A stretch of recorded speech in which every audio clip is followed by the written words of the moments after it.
Salmo 23 y Salmo 46.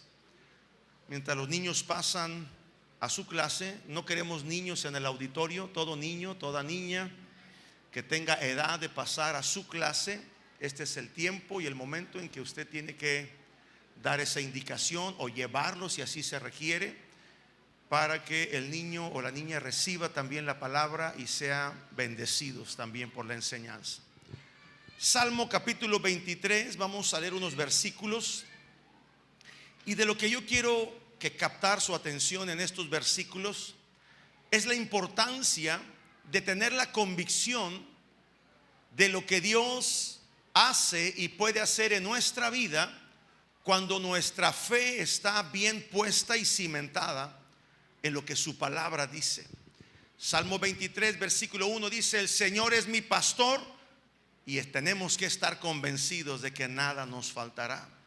En lugares de delicados pastos Él me hará descansar, junto a aguas de reposo me va a pastorear. Él vendrá, dice el versículo 3, y va a traer o va a confortar nuestra alma, me va a guiar por sendas de justicia. Todo eso lo hará por amor a su nombre. Y luego dice el versículo 4, habla de tiempos más difíciles y complicados. Aunque ande en valle de sombra de muerte, no temeré mal alguno. A pesar de lo que digan las noticias, a pesar de los rumores que se corren entre las mismas personas, dice la Escritura: no tendré mal alguno, por una simple razón, porque tenemos la fuerte convicción de que Dios está con nosotros. ¿Cuántos dicen amén? Y luego viene otra parte importante. Habla de disciplina y de corrección a nuestra vida. Tu vara y tu cayado me infundirán aliento, me van a corregir. Tú vas a poner mesa delante de mí en presencia de mis enemigos. Vas a ungir mi cabeza con aceite, y mi copa o mi corazón estará siempre rebosando. Ciertamente el bien y la misericordia me seguirán todos los días de mi vida, y en la casa del Señor moraré por largos días. Salmos 46 versículo 1 en adelante. Dios es nuestro amparo y fortaleza, nuestro pronto auxilio en medio de ¿qué? ¿En medio de qué? De las tribulaciones.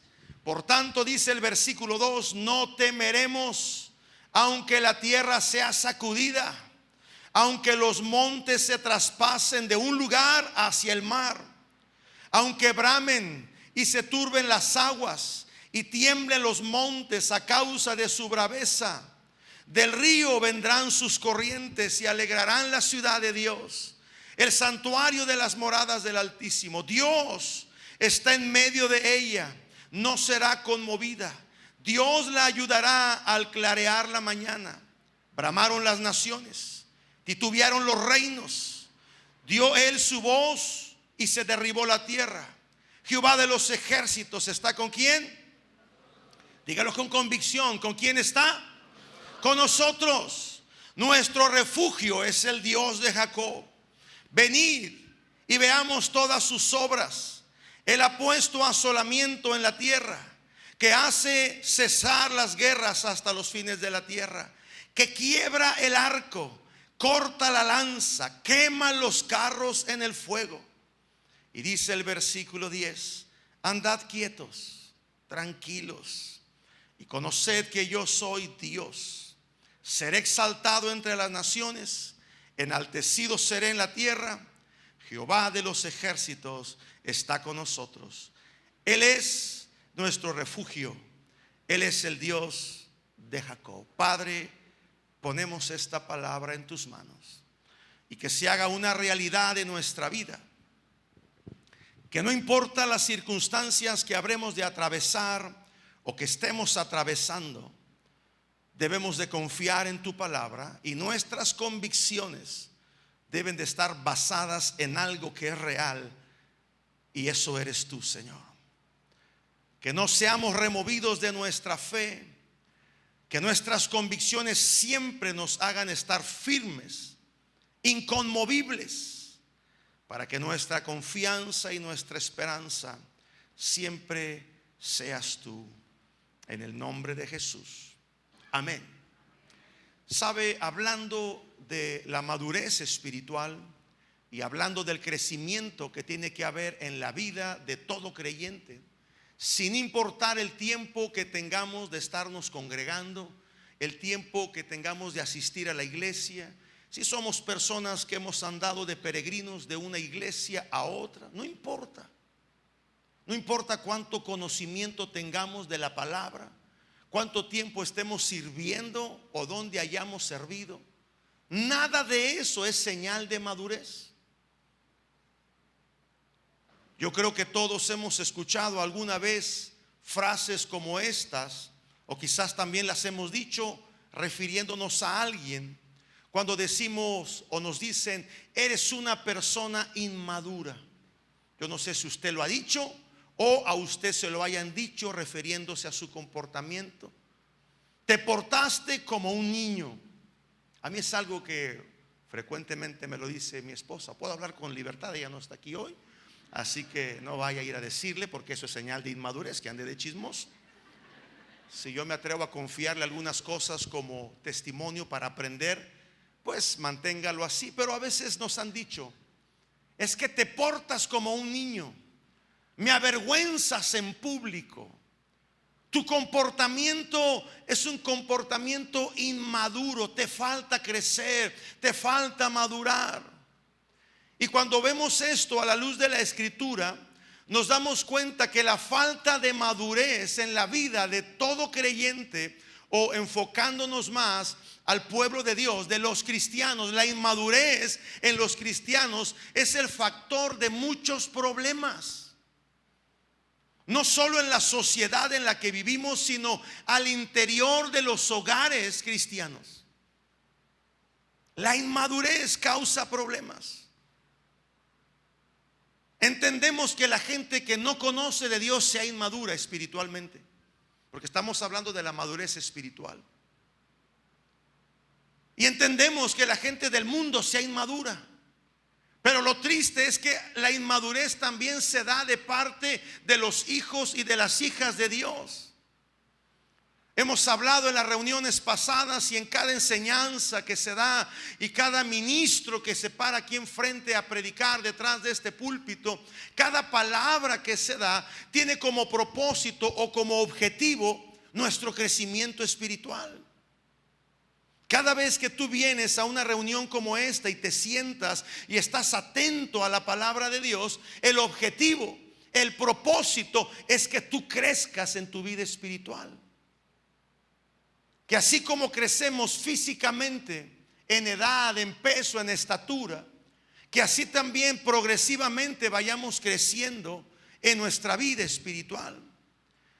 Y si nos examinamos a nosotros mismos, como cuando tú crees que andas bien físicamente hablando y de repente vas con el doctor a que te haga un chequeo, tú ibas por un dolor de muelas, por ejemplo, y el doctor te pregunta cómo anda su presión, cómo anda con las alergias, y tú dices: no, pues me siento bien, pero a veces tengo estos malestares. Te toman la presión, resulta que ibas por una cosa, pero sales con un pronóstico acerca de otra situación en tu cuerpo. Resulta que el malestar que tienes es consecuencia de otras cosas.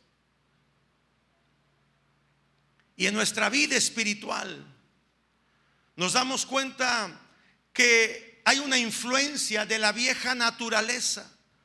Lo que antes éramos, antes de conocer a Cristo, que pensamos que ya dejamos atrás, que pensamos que hemos avanzado y nos hemos olvidado de las cosas que hicimos en nuestro pasado. En muchos todavía hay cosas de la vieja naturaleza que nos alcanzan y nos contaminan.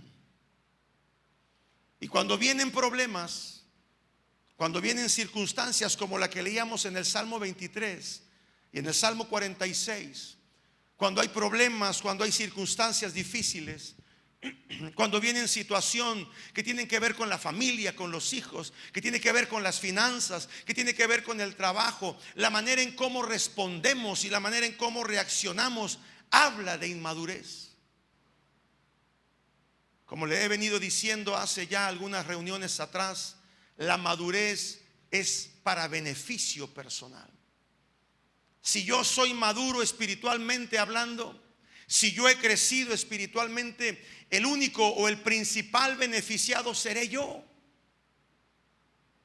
Su madurez le va a ayudar a usted, no me ayuda a mí.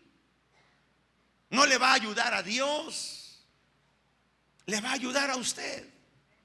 Porque en los momentos críticos, la manera en cómo usted responda, la manera en cómo usted actúe, va a reflejar qué tan maduro espiritualmente es, qué tanto ha crecido espiritualmente.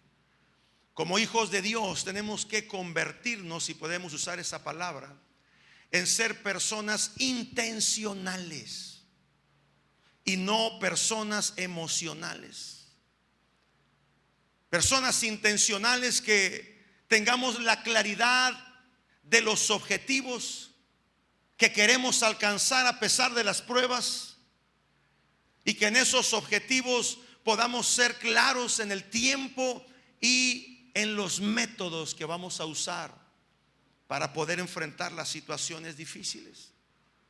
Yo no sé si usted me está entendiendo o no, pero la vida se va a presentar y se ha presentado de muchas maneras en nuestra casa, en nuestro matrimonio. Hay veces que la vida viene y se presenta con problemas económicos, carencias.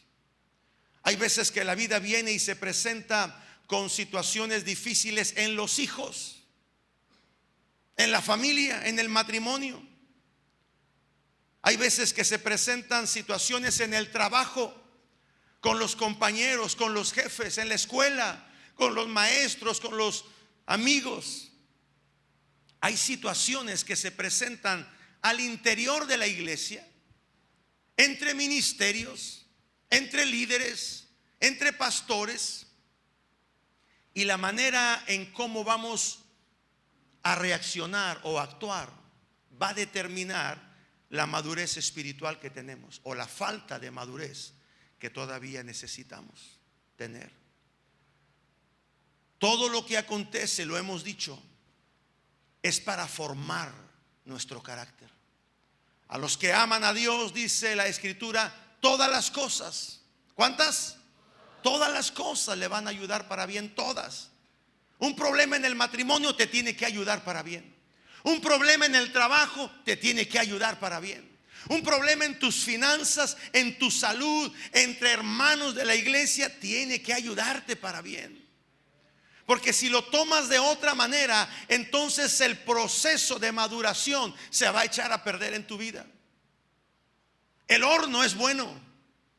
Cuando tú le pones calor al horno, es bueno, porque trae un, no sé cómo se diga, un cocimiento en la comida que pusiste, en la carne cruda que metiste ahí.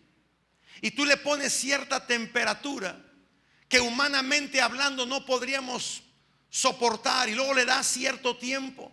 Eso es bueno. El horno de fuego es bueno, porque te prepara, porque te ayuda a generar carácter, a estar maduro. Pero si en ese proceso tú no tienes crecimiento espiritual, entonces el mismo fuego te puede quemar, te puede desanimar, te puede hacer una persona anímicamente hablando desanimada. Por eso es importante entender los procesos de la vida por los cuales o Dios permite que pasemos, o las mismas necedades de nuestra vida nos hace atravesar por ellos. Y cuando entendemos los procesos, entonces podremos madurar. Ahora, yo quiero hablarte del libro de Santiago. Hay un libro en la Biblia que se llama Santiago, Carta Universal del Apóstol Santiago. Cuando yo leí ese libro, yo recuerdo en mi recién tiempo de convertido a Cristo, yo quería leer la Biblia. Y uno siempre empieza por Génesis y Apocalipsis, y a veces no son entendidos cuando uno inicia apenas en su vida espiritual. Pero yo recuerdo que cuando llegué a esta iglesia Vida Nueva, La persona al frente en el liderazgo en aquel entonces era un varón americano, Kevin Green, y él me dijo: lee el libro de Santiago. Y yo le dije: ¿alguna razón por la cual me recomiendas ese libro? Y él así fue directo, me dice: mira, es por tu manera de ser, te he conocido, tu manera de conducirte, tu manera de hablar. Yo era muy dado a decir maldiciones, todavía me las sé, quiero decirle, no me espanta oírlas, pero él sí me oía. De esos hermanos que a veces está uno con el pastor y se le sale, ¿no? Yo nunca le he dicho a la gente que habla conmigo: no digas maldiciones delante de mí. Yo digo, si las dice delante de mí, quién sabe delante de quién más las va a decir. Pero yo me acuerdo que ese pastor, ese americano, pues me dejaba hablar tal y como era recién convertido. Y entonces me dice: por esa razón te recomiendo el libro de Santiago, porque ahí vas a aprender muchas cosas. Y bueno, luego abrí el libro de Santiago y me di cuenta cuántos capítulos tenía. Dije: en una sentada de baño me los aviento. ¿Cuánto lee la Biblia en el baño? ¿No es pecado que la lea en el baño? Un día hablé con una mujer presbiteriana. Le dije: no, yo la leo en el baño. Eso es sacrilegio. ¿Qué es eso? Dándome a entender que era pecado. Pero lea la Biblia donde esté más tranquilo, donde esté más cómodo y donde no haya distracción. Y el baño es un buen lugar quizás para algunos, ¿no? Y él me dijo: lee el libro de Santiago. Y lo empecé a leer, y la verdad que el libro de Santiago me ayudó en el proceso de crecimiento y en el proceso para alcanzar la madurez espiritual que Dios quiere que alcancemos. Todavía a la fecha, le estoy hablando de más de 27 años, todavía hay enseñanza cuando yo leo el libro de Santiago que me habla. Y quiero ver contigo en esta mañana algunas características importantes que tenemos que sacar de este libro de Santiago, que son importantes si realmente queremos crecer y queremos madurar espiritualmente. Ya hablamos la semana pasada o antepasada acerca de las características de un inmaduro. Ahora vamos a ver algunas características de una persona madura. El libro de Santiago, capítulo 1, versículos del 2 al 4, nos habla de la primera actitud o característica, mejor dicho, de una persona madura. Y nos enseña que esa primera característica es cómo actuamos ante las circunstancias de la vida. Lo que le venía diciendo como premura de este mensaje al inicio. Una persona madura es positiva cuando hay presiones de la vida. Una persona madura es aquella que sabe cómo actuar o cómo accionar en medio de una situación difícil. Hay quienes accionan y hay quienes reaccionan. El que acciona habla de actitud, pero el que reacciona habla de que lo que le viene a la mano, el primer pensamiento, es lo que hace. Una cosa es ocuparnos del asunto y otra cosa es preocuparnos del asunto. La gente que se preocupa y lleva una situación difícil a una preocupación es una persona inmadura espiritualmente. Pero aquel que se ocupa y que sabe lo que tiene que hacer, y si no pide consejo, entonces es una persona que va avanzando en madurez espiritual. Tus acciones van a marcar un parámetro si eres maduro o si eres inmaduro, si has crecido espiritualmente o estás estancado. Es bajo las presiones y las circunstancias de la vida, escúchame, que vamos a manifestar o a demostrar qué tan maduros somos. Y dice Santiago capítulo 1 versículo 2 y 4, el encabezado de este capítulo 1 dice: la sabiduría que viene de Dios. Y dice: hermanos míos, tened por sumo gozo cuando os halléis en diversas pruebas. Tener gozo es una actitud. Tener gozo es una demostración de madurez. En otras palabras, dice Santiago: cuando pases por pruebas, cuando estés enfrentando una situación difícil, cualquiera que ésta sea, ten gozo. Ten gozo. Ahora, ¿por qué dice que debemos de tener gozo? Versículo 3, sabiendo que la prueba de vuestra fe produce paciencia. Entonces en medio de una situación difícil, mi fe va a ser probada. Dios va a ver cómo estoy actuando. Dios va a ver si reacciono o acciono. Dios va a ver si me ocupo o me preocupo. Entonces tenemos que entender el concepto claro de lo que Santiago quiere enseñarnos. Que cuando vengan los problemas en medio del matrimonio, estemos tranquilos, tengamos gozo, porque hay una prueba. Y usted sabe que las pruebas tienen dos objetivos. El principal es ser aprobado.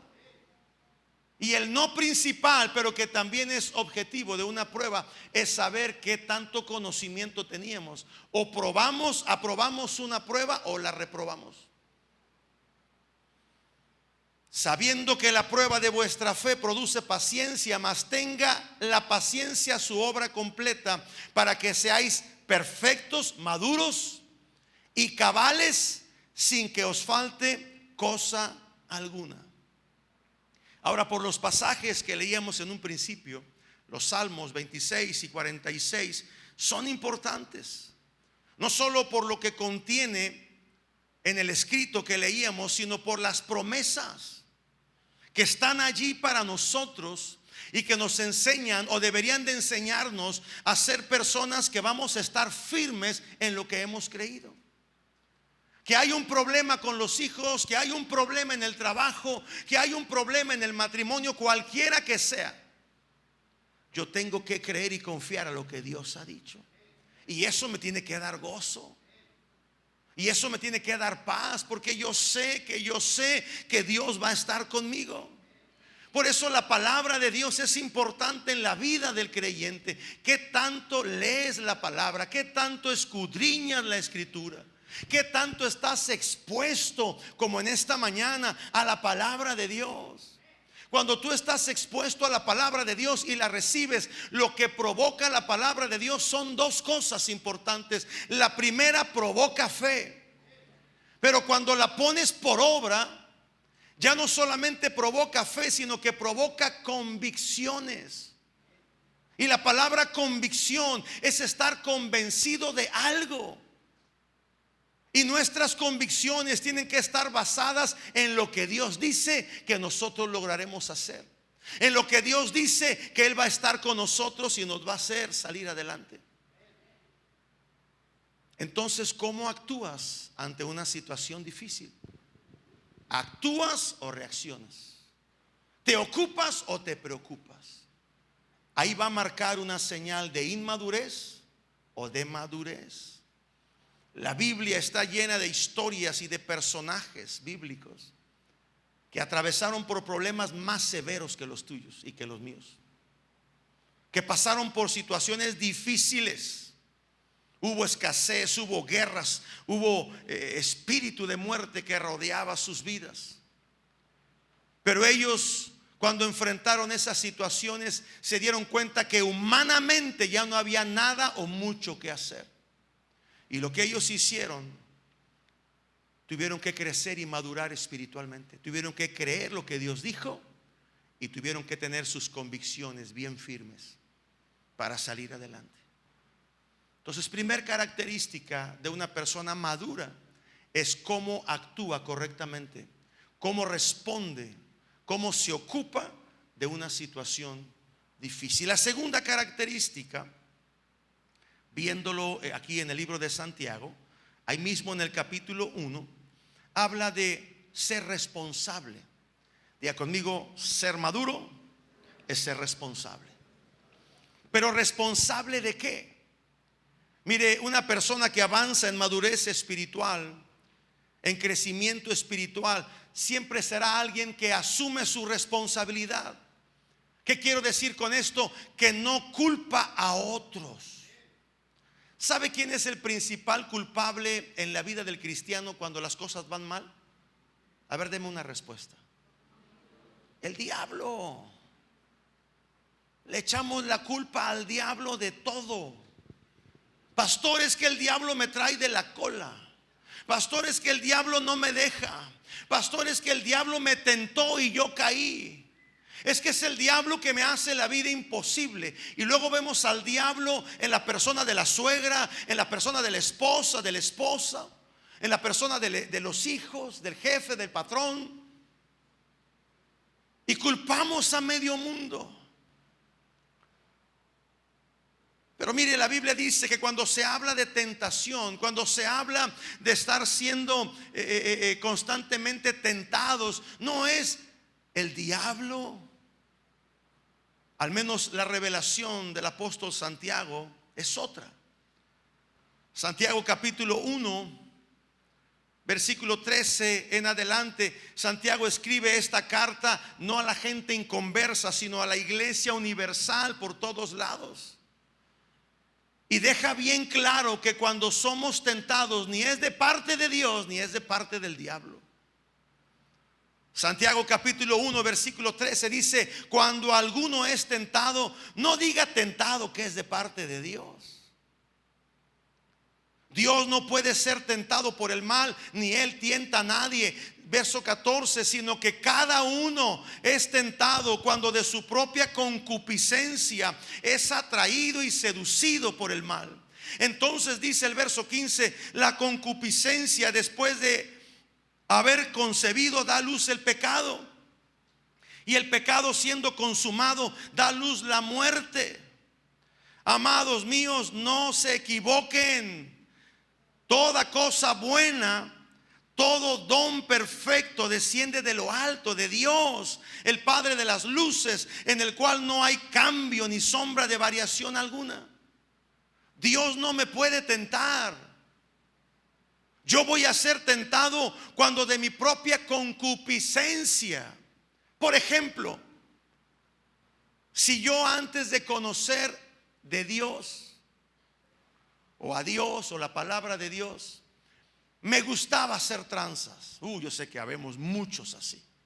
No ponga cara de sorprendido o de sorprendida. Pero me convierto a Cristo. Conozco la palabra, empiezo a desarrollarme en las cosas y en la voluntad de Dios. No más tranza. No volveré a caer en eso. Y voy avanzando y creo que ya he madurado. Pero de repente alguien viene y me dice: oye, ¿cómo ves? Mira, hacemos esto. ¿Y cómo lo vamos a hacer? Bueno, mira, hay que hacerle así. Y entonces tú hueles, aunque no seas cocinero, te puedes dar cuenta que una comida está echada a perder por el simple olor, o por darle una probadita. ¿Sabes qué? Esto está echado a perder. Y entonces te das cuenta que el negocio que te proponen tiene que ver con hacer tranza. Y tú dices: ¿sabes qué? Yo eso ya no lo hago. Antes sí lo hacía. Era experto, era maestro, pero ya no lo hago. Y te dicen: no, hombre, no pasa nada. Nada más fírmale aquí. Nada más autoriza. Nada más da un regalito. Y entonces eres seducido por algo que ya habías hecho, por algo que ya habías contemplado tiempo atrás haciéndolo. Cuando eras una persona que te atraían las mujeres y que eras, hablando al varón, una persona coqueteándole a todo mundo, teniendo novias, 2, 3, 4, y andando de infiel. Pero conociste a Cristo, conociste sus principios, conociste de su voluntad y dices: ya no más. Seré un varón íntegro, una mujer íntegra. Pero de repente alguien te coquetea. No, yo ya no. Pero ahí está latente. Está siendo seducido, seducida, atraído o atraída por algo que ya en la carne un día tuviste. Y puedo darle muchos ejemplos. El chisme, la murmuración, las malas palabras, cosas que ya habíamos hecho antes, que pensamos que ya las habíamos dejado atrás, pero otra vez volvemos a ser seducidos. ¿Sí me entiende? No es Dios, no es el diablo. Tenemos que ser responsables y madurar y hacernos responsables de nuestras acciones.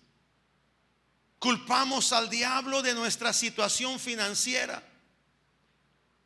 pero no es otra cosa más que una mala administración. Siempre hemos gastado más allá de lo que tenemos. Yo lo veo con miembros de la iglesia. Ay, no sé cómo le voy a hacer, pastor, pero Dios habrá de proveer. Todo lo puedo en Cristo que me fortalece, aleluya. Y nada, endeudados y endeudados. Es que el diablo me trae de la cola. No, mira, ¿cuál diablo, mano? Es tu inmadurez, que no sabes guardar, que no sabes ahorrar, que gastas más de lo que tienes. De repente no andabas bien económicamente, de repente Dios te provee, de repente Dios te bendice y te abre puertas de oportunidad y empiezas a tener y a hacer y a tener, y en vez de guardar, ¿está conmigo? En vez de ahorrar para cuando vengan, no, te lo gastas todo. Es que es ahora o nunca, pastor. Y cuando viene el periodo de vacas flacas, donde no hay, donde vienen situaciones difíciles, donde te despiden del trabajo, donde hay corte de personal y tú eres uno de los que va para afuera. Es que el diablo, pastor, no, Dios te proveyó desde antes. Dios en su sabiduría infinita te provió, pero le partiste por todos lados, man. ¿Fue Dios? ¿Fue el diablo? ¿Quién fue? La propia concupiscencia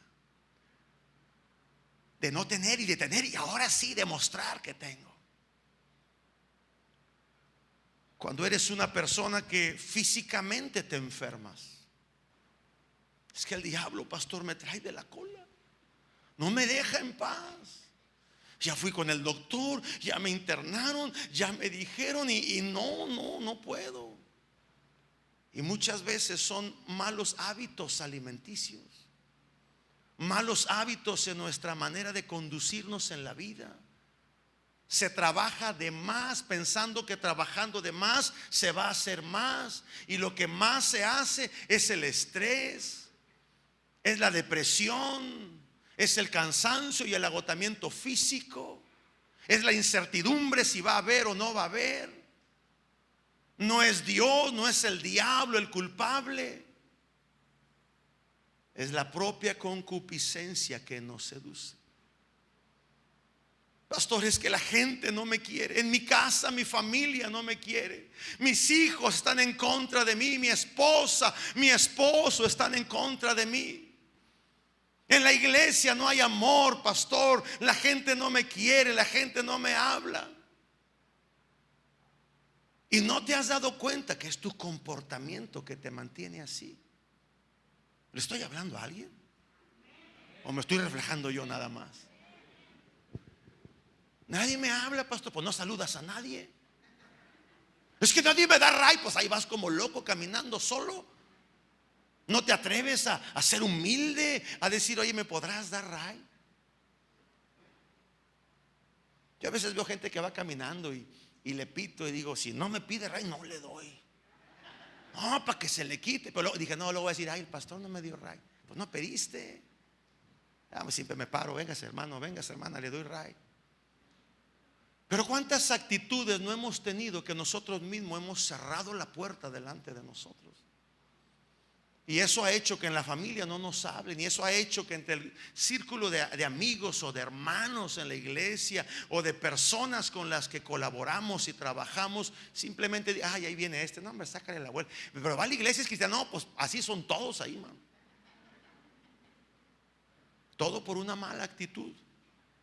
Entonces no es el diablo, entonces no es Dios. Tenemos que asumir la responsabilidad que es nuestra culpa.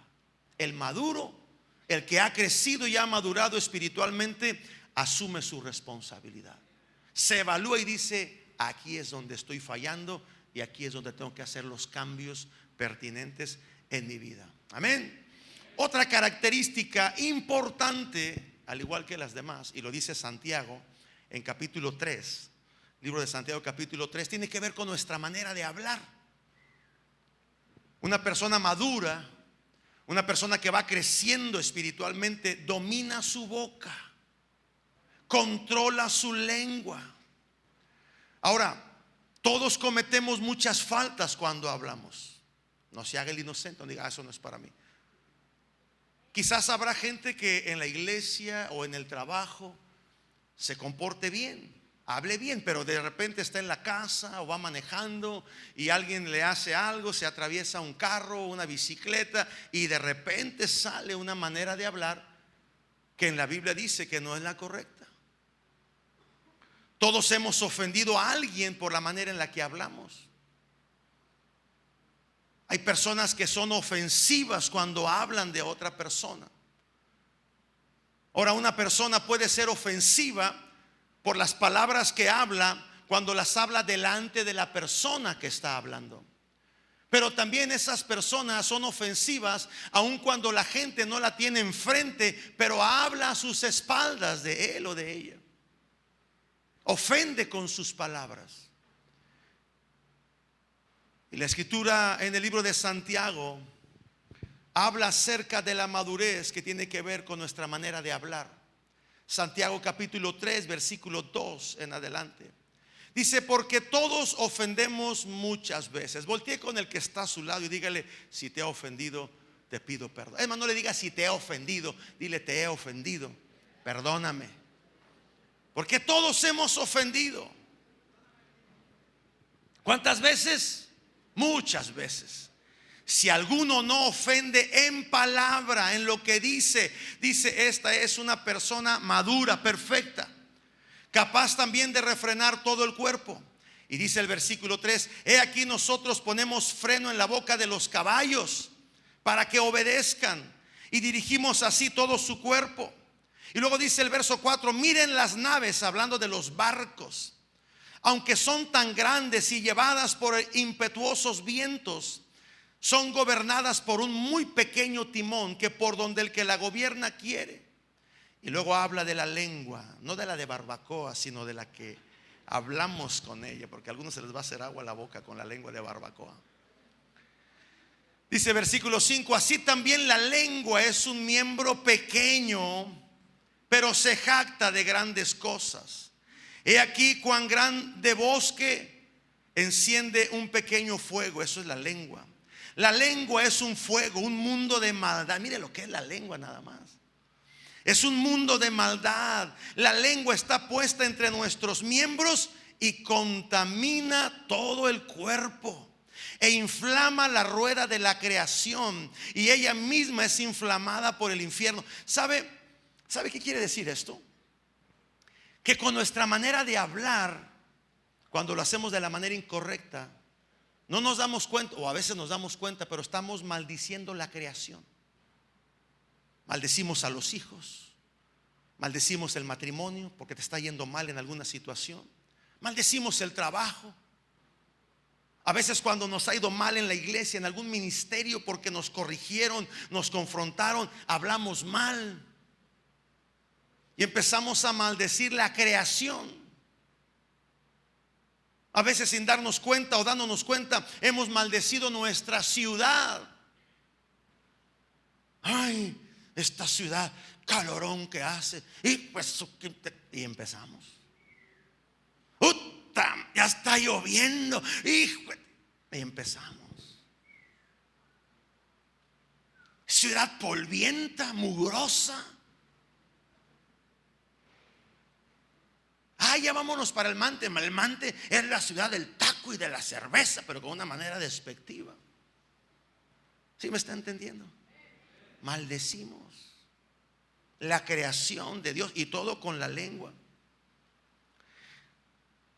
Dice la escritura, versículo 7: porque toda naturaleza de bestias y de aves y de serpientes y de seres del mar se doma y ha sido domada por la naturaleza humana, pero ningún hombre puede domar la lengua, que es un mal que no puede ser refrenado.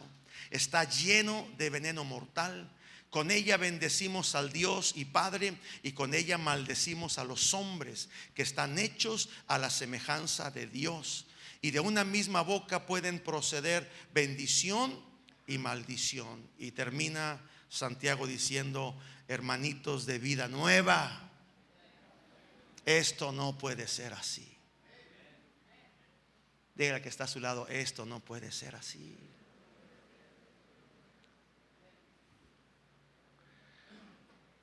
¿Cómo hablas en tu casa? ¿Cómo se hablan entre los esposos? ¿Cómo le hablas a tus hijos? Yo he visto hijos que me han dicho, ¿qué cree, pastor? Yo, ¿qué? Mi papá me mentó la madre. Le digo, pues es su esposa. Sí, pero es que traía mucho coraje. O mamás mentándole la madre a los hijos. Ella misma se está maldiciendo. Tantos ejemplos que pudiéramos hablar, que en alguno de ellos caemos nosotros. Y esos son señales de inmadurez. El libro de Proverbios dice acerca de las personas maduras, que son personas que deben de hablar la sabiduría de Dios. Proverbios capítulo 10 versículo 31. Vaya rápidamente allí. Proverbios 10 verso 31 dice: la boca del justo producirá ¿qué? Sabiduría. Hemos sido justificados por la sangre de Cristo, lavados por la sangre de Cristo, hemos sido justificados. Y dice la escritura que la boca del justo, tu boca y mi boca, debe de hablar y producir sabiduría, mas la lengua perversa será cortada. Imagínate que un día te levantes,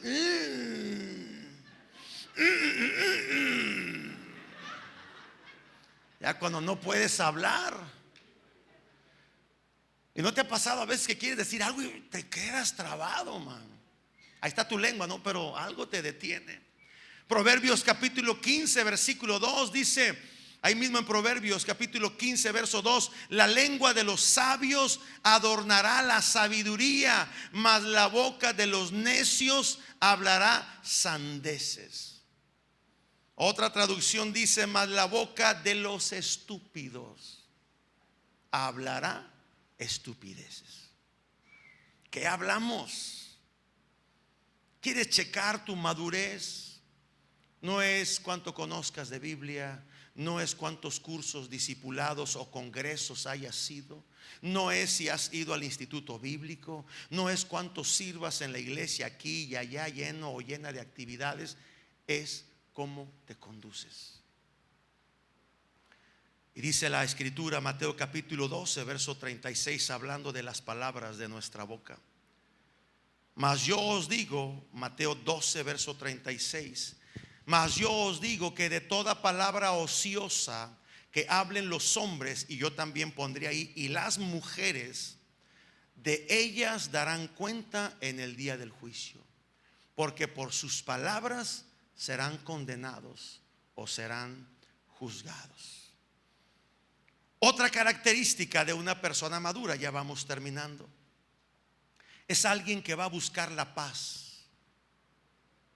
que va a ser una persona reconciliadora, que ve que hay un conflicto entre dos personas y él o ella, siendo una persona madura, una persona que va creciendo espiritualmente, se va a poner en medio para traer una reconciliación, para procurar la paz entre esas dos personas. O si es contigo con el que está el pleito, la discusión, tú eres el que tienes que procurar la paz, no la otra persona. A diferencia del inmaduro, al inmaduro le gusta pelear. El inmaduro es una persona que siempre va a argumentar. A ver, no, así no. Y siempre va a discutir, siempre va a generar discusiones, pleitos, va a causar rencillas. Cuando ve que dos están peleando, están discutiendo, él va y le va a atizar a este y le va a atizar a este otro, y luego los va a dejar y va a ver cómo se están agarrando de la greña. Esa es la gente inmadura. Pero la gente que es madura y que ha crecido espiritualmente va a buscar la paz, va a buscar ser reconciliador. Santiago dice en el capítulo 4 versículos del 1 en adelante, habla de cómo es que se generan los pleitos, cómo es que se generan las guerras. Y no se refiere a las guerras entre las naciones, a las guerras bélicas, sino a las guerras y a los conflictos entre familias, entre amigos, entre hermanos de la iglesia. Dice Santiago capítulo 4 versículo 1 y 2, dice: ¿de dónde vienen las guerras? ¿De dónde surgen los pleitos entre vosotros? ¿No es de vuestras pasiones, las cuales combaten en vuestros miembros? Está hablando de la envidia, está hablando de cosas que tienen que ver con el egoísmo. Dice versículo 2: codiciáis y no tenéis, matáis y ardéis de envidia y no podéis alcanzar, combatís y lucháis, pero no tenéis lo que deseáis porque no pedís. Está hablando de situaciones internas en el corazón de la persona, que lo hace ser una persona rencillosa, que lo hace ser una persona que argumenta todo, que pleitea por todo. Yo conozco gente dentro de la iglesia que siempre está a la defensiva. Siempre. Te acercas con él, oiga, ¿qué quiere? Supérate. Necesito hablar con usted. ¿Y qué me va a decir? A lo mejor le voy a dar una ofrenda. ¿No te ha pasado? Te acercas con alguien y ya te preparas, man. Porque siempre escuchamos el consejo: el que pega primero pega dos veces. Así me decían en la escuela. No, apenas te empiezan así y zorrájale el primero. Y a veces ya llegamos a un conocimiento de las cosas de Dios y así estamos. Llega el marido a la casa y ya la mujer ya está lista con la chancla. Bueno, las que son de la vieja escuela, ¿no? Las que son de la nueva escuela ya están con el bate ahí listo, man.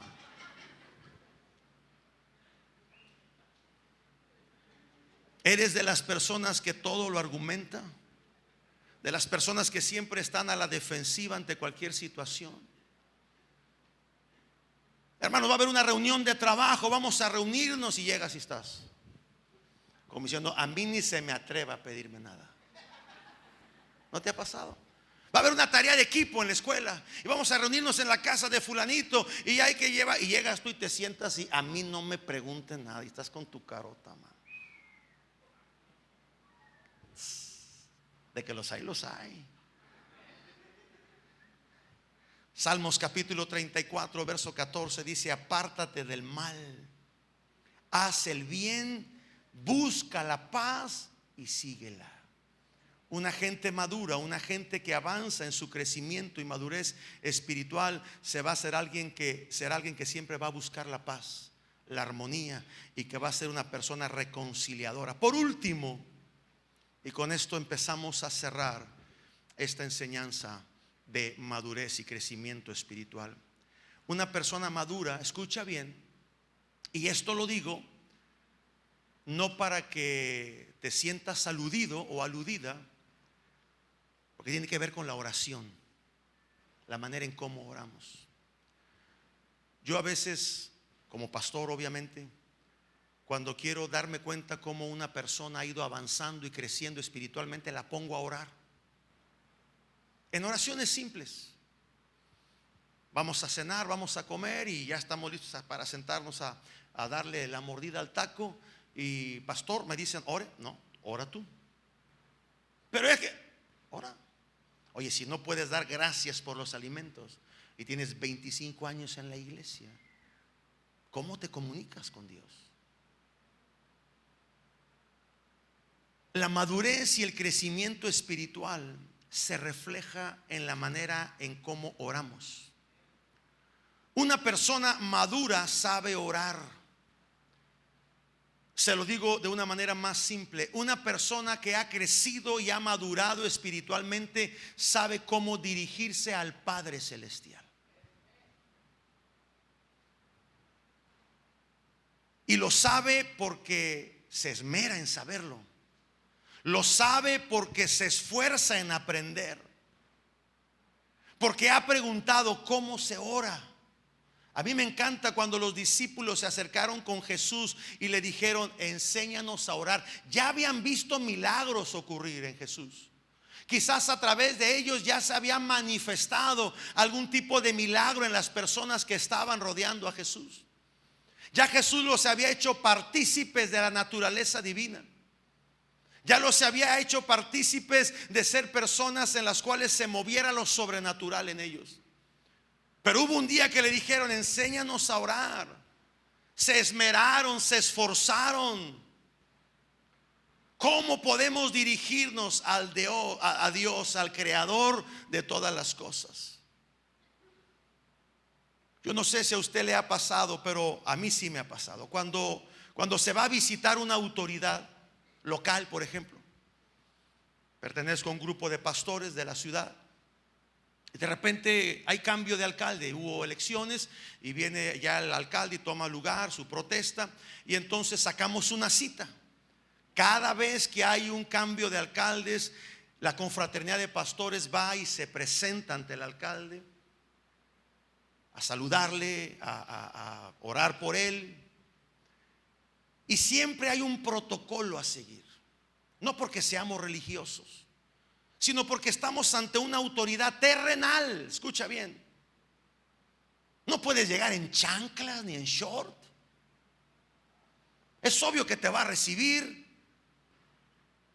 pero oye, vamos representando el reino de Dios. Entonces va a haber una junta, hermanos, de trabajo, donde se va a formar una comisión, y en esa comisión de pastores son los que van a ir a presentarse al alcalde. Entonces llegamos a esa junta, se seleccionan los pastores que van a ir, y luego ya nos reunimos los que fuimos seleccionados. ¿Qué protocolo vamos a seguir?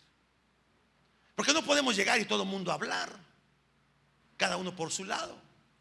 Entonces se hace una agenda. Bueno, tú vas a decir la bienvenida, gracias por recibirnos, y nos vas a presentar. Luego la otra persona, otro pastor, va a informarle al alcalde las actividades que como confraternidad hacemos. Y luego la otra persona le va a decir que si podemos orar por él. Y luego la otra persona, y no todos tenemos que hablar, porque si vamos 6, los 6 no tienen que participar. Si no, se hace una romería ahí, ¿no? Entonces hay un protocolo. Y dentro de ese protocolo hemos sido muy cuidadosos y les decimos: ninguno de los pastores que vamos a ir a presentarnos al alcalde le va a pedir algo. No venimos de pediches, venimos a ofrecer el reino de Dios en oración. No venimos es más, le vamos a regalar una Biblia. Y cuidadito, porque hay ciertos hermanitos pastores que ya llevan su cartita por dentro.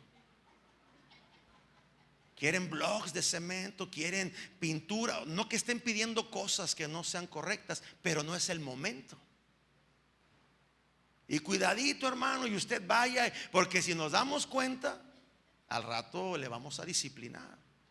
Y aún con todo ese protocolo, siempre hay uno que siempre sale con su situación, ¿no?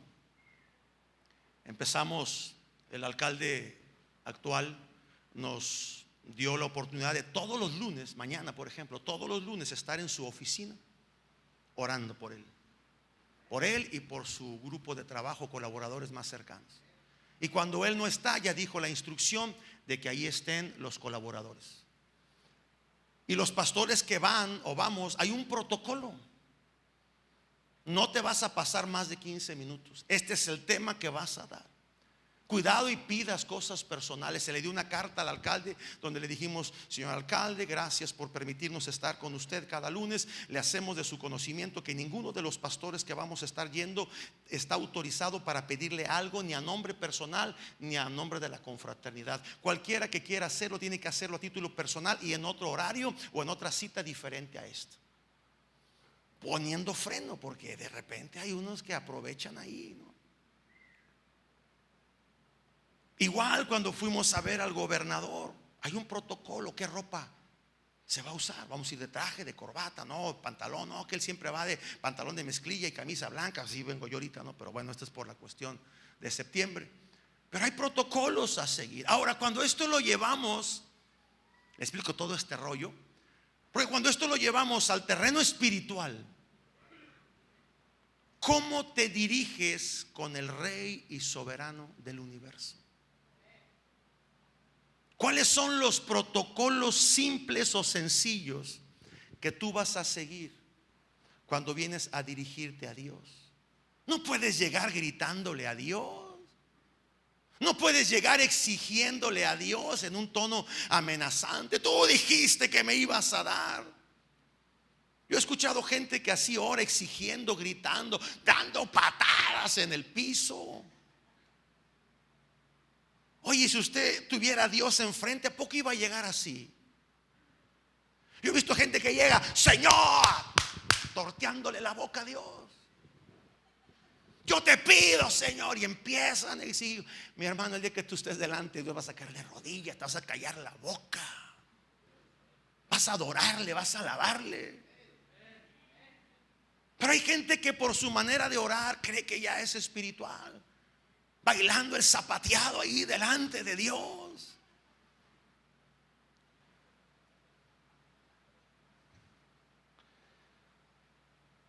Hay otros que llegan y se arrinconan y no hablan. Vinieron a orar, pero calladitos.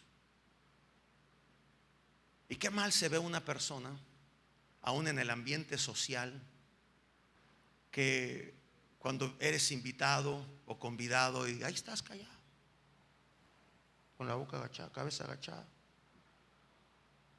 Oye, convive. No, yo aquí estoy bien. Hermano, ore. No, yo no. Hermano, alabe, levante las manos. No, así estoy bien. Imagínese Dios viendo, oye, ¿qué trae este loco, mano? ¿Por qué anda así? ¿Por qué esa reverencia? O sea, no que Dios no merezca una reverencia, pero oye, no, a veces tú andas bien contento y vamos delante de Dios. O sea, son cosas que humanamente hablando uno dice algo mal hay ahí, ¿no? Entonces no le dé miedo orar. Busque la presencia de Dios. No busque el bolsillo de Dios. Hay gente que, Señor, yo te pido, Señor, dame, bendíceme, bendíceme. Y solamente está buscando el bolsillo de Dios, en vez de buscar el rostro de Dios, la presencia de Dios. Y cuando tú eres una persona que ha crecido y que ha madurado espiritualmente, tú sabes cómo dirigirte a tu Padre celestial, al Rey del universo, al Señor de señores y al Rey de reyes. No que no se pueda llegar a Él, claro que sí. Es más fácil tener acceso a Dios a través de oración que sacar una cita con el alcalde. Porque con Dios solamente te encierras en tu recámara o vienes a los tiempos de oración a los que se convocan y tú puedes abrir tu boca. Por eso a mí me gustó la expresión de los discípulos cuando le dijeron a Jesús, queremos orar al Padre. Hemos visto cómo, lo estoy parafraseando, ¿no? Hemos visto cómo oras tú en lo secreto. Hemos visto cómo el Padre te responde y cuando vienes de esa oración, Él respalda todo lo que tú haces.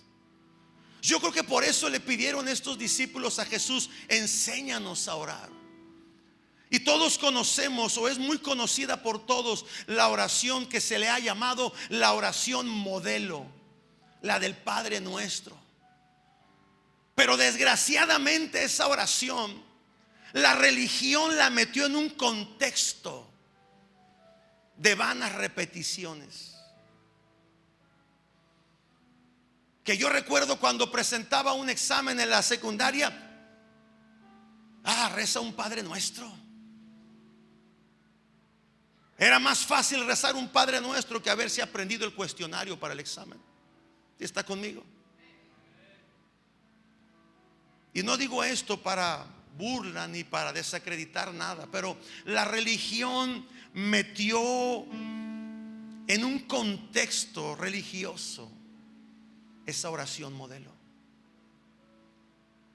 Cuando la gente me dice, pastor, yo no sé orar, le dije, la única manera de aprender a orar es orando. Es como el niño no sabe hablar desde que nace. El niño empieza a balbucear y ahí está. Y tú tienes que entenderlo. Yo creo que Dios nos entiende cuando tratamos de orar a Él y no sabemos, Él nos entiende.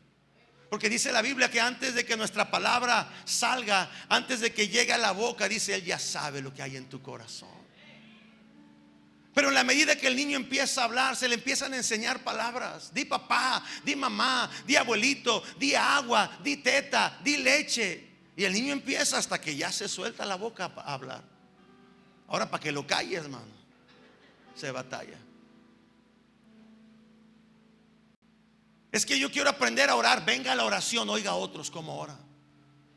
Porque ahí en su casa, dormidote o dormidota, no va a aprender a orar. Es que yo oro en secreto, yo oro ya en la casa, ya cuando estoy no ora, roncas en lenguas, te duermes. No estamos ahí para darnos cuenta, pero es lo más seguro, ¿no? Es que yo no sé orar. Venga a oír, venga a ver cómo oran otros. O no le gusta cómo oran los otros, aprenda a orar. ¿De dónde voy a aprender a orar? El Padre Nuestro.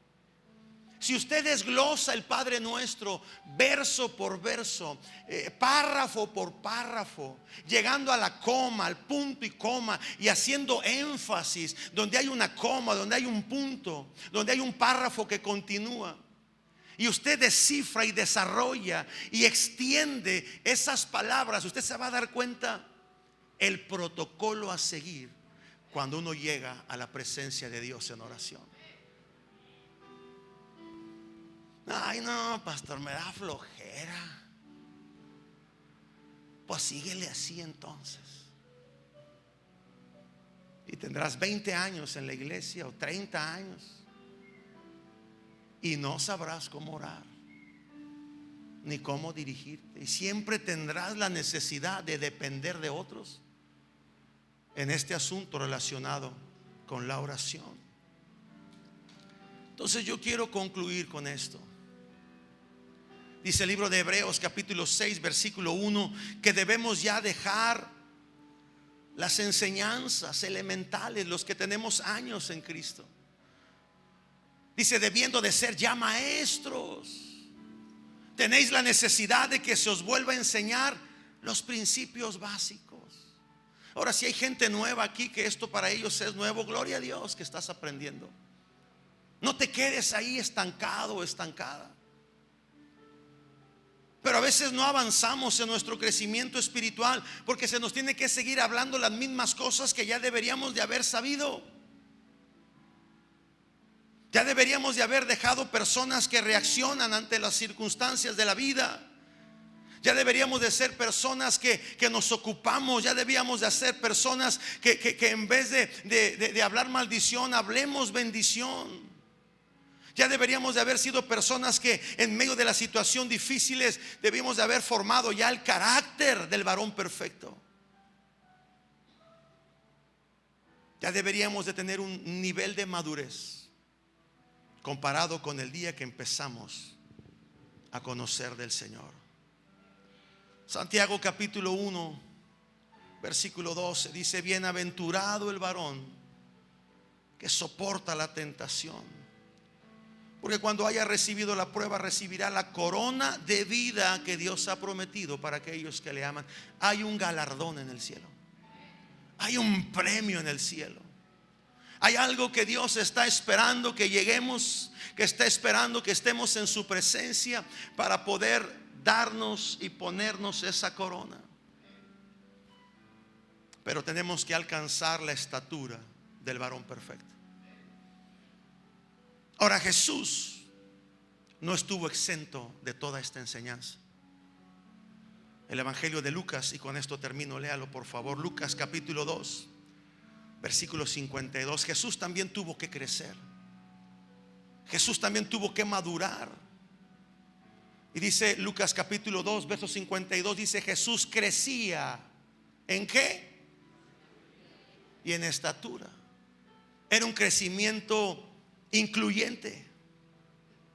Y Jesús crecía en sabiduría y en estatura y en el favor de Dios y de toda la gente. La madurez que tuvo Jesús en el tiempo que estuvo en la tierra, el crecimiento que tuvo en su vida espiritual, porque Él llegó en semejanza de hombre, igual que todos nosotros, sufrió y padeció, tuvo hambre, tuvo necesidad de descansar. La gente habló de Él, le criticó. Él lloraba también cuando oraba al Padre. Él estuvo expuesto a lo mismo que tú y yo estamos expuestos. Pero Él creció. Él maduró en conocimiento y en sabiduría, en estatura. El favor de Dios en Él y con toda la gente. La madurez es integral. Tiene que manifestarse y mostrarse en todo lo que hacemos. No solamente en la iglesia, no solamente cuando se predica, no solamente cuando se está sirviendo a Dios, sino en todo nuestro entorno de vida. Voltea con el que está a tu lado y dile sublimemente: tú eres un hombre o una mujer que ha crecido y que ha madurado espiritualmente. Si él se lo cree, ya se lo cree, lo va a decir gracias, gloria a Dios. Si no se lo cree, va a decir: tengo tarea que hacer, tengo tarea, tengo que esforzarme. Póngase de pie. Padre, te damos gracias por esta palabra, gracias por la enseñanza, gracias por lo que hoy has traído a mi vida a través de este mensaje. Yo te pido, Señor, que pueda alcanzar la madurez, pueda avanzar en crecimiento, pueda, Señor, madurar en mi manera de actuar, en mi manera de hablar, que sea una persona que asuma las responsabilidades de mis actos y que sea siempre una persona pacificadora, que promueva la paz en mi casa y donde quiera que yo vaya. Pero también, Señor, que sea alguien capaz de poderme dirigir a ti en tiempos de oración, en los que son personales y en los que son convocados en la iglesia. Levante sus manos, dígale: Señor, interviene en mi vida, Señor. Cámbiame, moldéame más a tu imagen, que pueda alcanzar la estatura del varón perfecto en Cristo Jesús. Amén. Amén.